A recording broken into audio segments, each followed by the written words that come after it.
اللہ رب العالمین پر آتے ہیں۔ آج ہمارا ہدایت النحو کا دوسرا سبق ہے الحمدللہ رب العالمین۔ اب الحمدللہ کی جو تعریف ہے نا، وہ آپ ذرا اس کا جو معنی ہے وہ سمجھیے۔ اس کا معنی ہے ہر حمد جو ازل سے ابد تک ہے، چاہے کسی حامد سے صادر ہو یا نہ ہو، خاص ہے اللہ رب العزت کے لیے۔ اب یہ صرف معنی ہے کس کا؟ الحمدللہ کا۔ الحمدللہ کا معنی سمجھے کہ ہر حمد جو ازل سے ابد تک ہے، چاہے کسی حامد سے صادر ہو یا نہ ہو، یعنی یا صادر نہ ہو، اور یہ خاص ہے اللہ رب العزت کے لیے۔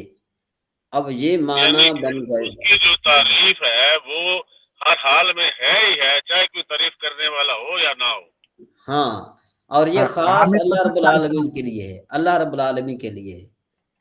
تو اب اس معنی پر اعتراض ہو رہا ہے، اس معنی پر اعتراض یہ ہو رہا ہے کہ بھئی حمد جو ہے یہ کلام واحد ہے۔ الحمد جو ہے یہ کیا ہے؟ یہ کلام واحد ہے۔ آپ نے اس میں 3 تعمیمات۔ پہلی تعمیم کیا؟ کہ ہر حمد، مطلب یہ کہ حمد نہیں، ہر حمد، چاہے اس کا فرد کوئی بھی ہو، انسان ہو یا جانور ہوں یا مچھلیاں ہوں یا پرندے ہوں یا درخت ہوں، تو مطلب یہ کہ یہ ہر حمد تو یعنی ہر حمد جو ہے یہ اس میں تعمیم پائی گئی کہ نہیں پائی گئی؟ ایک تعمیم۔ دوسری تعمیم کیا ہے؟ ازل سے لے کر ابد تک، یعنی ازل سے، یہ دوسری تعمیم۔ تیسری تعمیم کیا ہے؟ کہ بھئی چاہے کوئی حامد ہو، تعریف کرنے والا ہو یا نہ ہو، تیسری تعمیم آ گئی۔ اب چوتھی تخصیص ہے۔ چوتھی کیا ہے؟ تخصیص ہے کہ خاص ہے اللہ رب العزت کے لیے۔ تو سوال یہ پیدا ہوتا ہے کہ بھئی کلام جو ہے یہ حمد واحد ہے، اس میں 3 تعمیمات اور ایک تخصیص کی کس طرح گنجائش ہو سکتی ہے؟ کلام ایک ہے، آپ نے اس میں 3 تعمیمات پیدا کر دی، ایک تخصیص پیدا کر دی، اس میں تو یہ گنجائش ہی نہیں ہے۔ بات سمجھ میں آئی کہ نہیں آئی؟ تو انہوں نے کہا کہ یہ تعمیم اول جو ہے نا یہ حمد ہے۔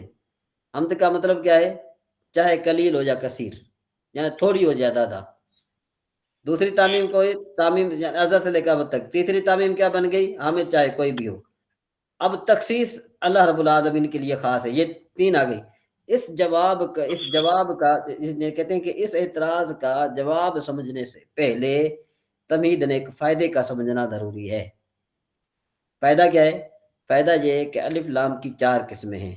الف لام جنسی، الف لام استغراقی، الف لام عہد خارجی، الف لام عہد ذہنی۔ ٹھیک ہے جی۔ الف لام جنسی اس الف لام کو کہتے ہیں کہ جس کے مدخول سے ماہیت، یعنی جنس مراد ہو، جیسے الرجل خیر من المرأۃ، کہ جن سے مرد جن سے عورت سے اچھی ہے۔ الف لام استغراقی اس الف لام کو کہتے ہیں کہ جس کے مدخول سے کل افراد مراد ہوں، جیسے ان الانسان لفی خسر، کہ بے شک انسان کے سارے افراد خسارے میں ہیں۔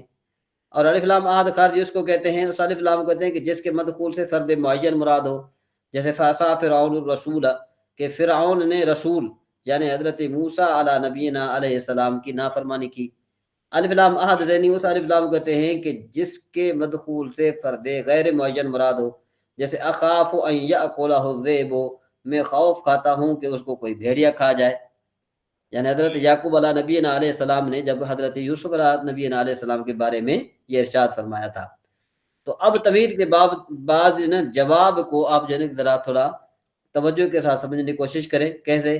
کہ بھئی الحمد میں تعمیم اول اس طرح پائی جا رہی ہے کہ الحمد میں جو الف لام ہے وہ الف لام جنسی ہے۔ تو اب مطلب ہوگا جن سے حمد۔ اب مطلب کیا ہوگا؟ جن سے حمد، چاہے قلیل ہو یا کثیر۔ ٹھیک ہے جی۔ تعمیم دوم یعنی ازل سے لے کر ابد تک حمد کا پایا جانا، وہ اس طرح پائی جا رہی ہے کہ یہ جملہ اسمیہ ہے، اور جملہ اسمیہ کسی زمانے کے ساتھ مختص نہیں ہوتا، کسی زمانے کے ساتھ مختص نہیں ہوتا۔ اور اگر الف لام یعنی مختص نہیں ہوتا تو اس کا مطلب کیا ہوا کہ الف ابد سے لے کر ازل سے لے کر ابد تک پایا گیا کہ بھئی کسی زمانے کے ساتھ مختص نہیں ہے نا، کسی زمانے کے ساتھ مختص نہیں ہے۔ اگر جملہ فعلیہ ہوتا تو یہ یا تو حال کے ساتھ مختص ہوتا، یا پھر ماضی کے ساتھ مختص ہوتا، یا پھر مستقبل کے ساتھ مختص ہوتا، کیونکہ یہ جملہ اسمیہ ہے، اور جملہ اسمیہ کسی زمانے پر دلالت نہیں کرتا۔ مطلب یہ کہ ماضی پر بھی دلالت کرتا ہے، حال پر بھی دلالت کرتا ہے، مستقبل پر دلالت کرتا ہے، یعنی ماضی ازل بن گیا، وہ ازل سے لے کر ابد تک، یعنی ہر جو ہے نا یہ چونکہ یہ جملہ اسمیہ جو ہے یہ اس میں دوام اور استمرار ہوتا ہے۔ دوام کا معنی کیا ہوتا ہے؟ ہمیشہ۔ استمرار کا معنی کیا ہوتا ہے؟ جاری، یعنی اس میں ایک جاری رہنا اور ہمیشگی رہنا جملے اسمیہ کے خاصہ ہے۔ تو اس وجہ سے جو ہے نا ہمیں یہاں سے یہ سمجھ میں آیا کہ بھئی ازل سے لے کر ابد تک یہ دوسری تعمیم، ٹھیک ہے نا جی۔ اور اگر الف لام استغراق ہے تو پھر اس کا معنی کیا ہوگا کہ جنس کے سارے افراد اللہ رب العزت کے ساتھ خاص ہیں، ٹھیک ہے جی۔ اب تیسری تعمیم، حامد کوئی بھی ہو، وہ اس طرح پائی جا رہی ہے کہ جہاں پر حامد کا ذکر ہی نہیں ہے۔ الحمدللہ ہمیں حامد کا ذکر ہے؟ نہیں ہے نا، فاعل کا ذکر نہیں ہے نا۔ اگر تو یوں ہوتا ہم حامد تو للہ، تو اس کا مطلب کیا ہوگا کہ وہ مصنف خود ہی صرف حمد کرے، فاعل آ گیا، یعنی وہ صرف حمد کرنے والے وہ مصنف ہی ہیں اور کوئی نہیں ہے۔ تو یہاں پر فاعل کا ذکر نہیں کیا گیا، تو جب فاعل کا ذکر نہیں کیا گیا تو مجھے بتاؤ کہ تیسری تعمیم پائی گئی کہ نہیں؟ تین تعمیم میں پائی گئی۔ اب اختصاص کس طرح پایا گیا کہ آپ نے پڑھا ہے کہ لام جو لام حرف جار جو اختصاص کے لیے آتا ہے، جو للہ میں جو لام حرف جار ہے یہ اختصاص کے لیے۔ تو تین تعمیمیں اور ایک تخصیص پائی گئی کہ نہیں پائی گئی؟ اچھا آگے چلیں۔ پھر کہتے ہیں کہ اعتراض یہ ہوتا ہے کہ بھئی آپ نے کہا، مصنف علیہ الرحمٰن نے کہا الحمدللہ، کہتے ہیں للہ الحمد کہتے تو اور اچھا ہوتا، الحمدللہ کی بجائے للہ الحمد کہتا تو اور اچھا ہوتا۔ کیوں؟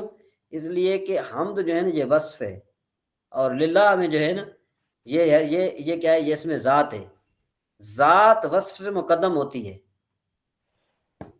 جی بات سمجھ میں آ رہی ہے؟ ذات کیا ہوتی ہے؟ وصف سے مقدم ہوتی ہے۔ تو ذات وصف سے مقدم ہوتی ہے تو ہونا یہ چاہیے کہ للہ الحمد ہونا چاہیے تھا، الحمدللہ کیوں کہا؟ حالانکہ اس میں وصف کو مقدم کر دیا جو کہ درست نہیں ہے۔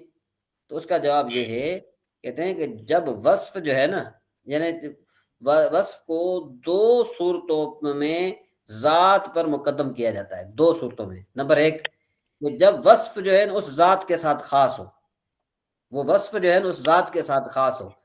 جیسے ہی حمد کی وصف بیان کی جائے گی تو یہ اللہ کے لیے خاص ہے، اس لیے ذات کو مقدم کرنے کی ضرورت نہیں ہے، ٹھیک ہے جی۔ اور دوسرا کیا ہے کہ جب صرف وصف کو بیان کرنا مقصود ہو، یعنی یہاں پر جو بیان کرنا ہے نا وہ مقصد ہے، وصف کو بیان کرنا مقصد ہے، ذات کو بیان کرنا مقصد نہیں ہے، وصف کو بیان کرنا مقصد ہے۔ تو جب وصف کو بیان کرنا مقصد ہو تو جو مقصود ہوتا ہے اس کو پہلے لایا جاتا ہے۔ تو یہاں پر چونکہ مقصود وصف ہے، ذات نہیں ہے، مقصود کیا ہے؟ وصف ہے، تو ہم نے وصف کو مقدم کیا، تو اس لیے الحمدللہ کہا۔ جی بات سمجھ میں آئی کہ نہیں آئی؟ الحمدللہ۔ اچھا جی آگے چلے۔ پھر اعتراض ہوتا ہے کہ بھئی الحمد سے آپ کا مقصد تھا کہ اللہ کی تعریف کرنا، تو یہ تو مقصد جو ہے نا المدح للہ کہنے سے بھی حاصل ہو سکتا تھا، بھئی الحمدللہ تعریف کرنا، ہاں تعریف کرنا، تو یہ تو المدح للہ سے بھی حاصل ہو سکتا تھا، آپ المدح للہ کہہ دیتے تو بھی جو ہے نا یہ مسئلہ حل ہو جاتا۔ تو اس کا جواب دیتے ہیں کہ بھئی حمد سے مقصود صرف تعریف نہیں، جس طرح آپ نے گمان کیا ہے کہ حمد سے مقصود صرف تعریف نہیں ہے، جس طرح آپ نے گمان کیا ہے کہ ہم سے مقصود تعریف ہے، بلکہ جو ہے نا کیا ہے کہ اس عبارت کو تین وجوہ کی بنیاد پر لایا گیا ہے۔ اس عبارت کو کتنے وجوہ کی بنیاد پر لایا گیا ہے؟ تین وجوہ کی بنیاد پر لایا گیا ہے۔ نمبر ایک کہتے ہیں صیغہ حمد جب نعمت کے مقابلے میں ہو تو اس سے مقصود شکر ہوتا ہے۔ صیغہ حمد جو ہے جب کیا ہو تو اس سے مقصود شکر ہوتا ہے۔ اس کی دلیل یہ ہے کہ جیسے دیکھو کہ جب پانی پر بندہ پانی پر استعمال کی قدرت نہ رکھتا ہو تو اس وقت وضو کی جگہ کیا کیا جاتا ہے؟ تیمم کیا جاتا ہے، ٹھیک ہے نا جی۔ اور تو چونکہ یہاں پر تعریف کے ساتھ ساتھ شکر بھی بجا لانا مقصود تھا تو اس لیے الحمدللہ کہا، یعنی یہاں پر صرف تعریف مقصد نہیں ہے بلکہ اللہ کا شکر لانا بھی بجا تھا، شکر اللہ کا شکر لانا بھی بجا تھا۔ اور جب اللہ کا شکر لانا بجا ہو یعنی مقصود دونوں ہوں، شکر لانا بھی مقصد ہو اور اسی طریقے سے جو ہے نا کیا مقصود ہو، اسی طریقے سے ہمارا مقصد ہو، تعریف کرنا بھی مقصود ہو، تو اس وجہ سے یہاں پر ہم نے الحمدللہ کہا، المدح للہ نہیں کہا۔ بات سمجھ میں آئی؟ آگے چلیں گے۔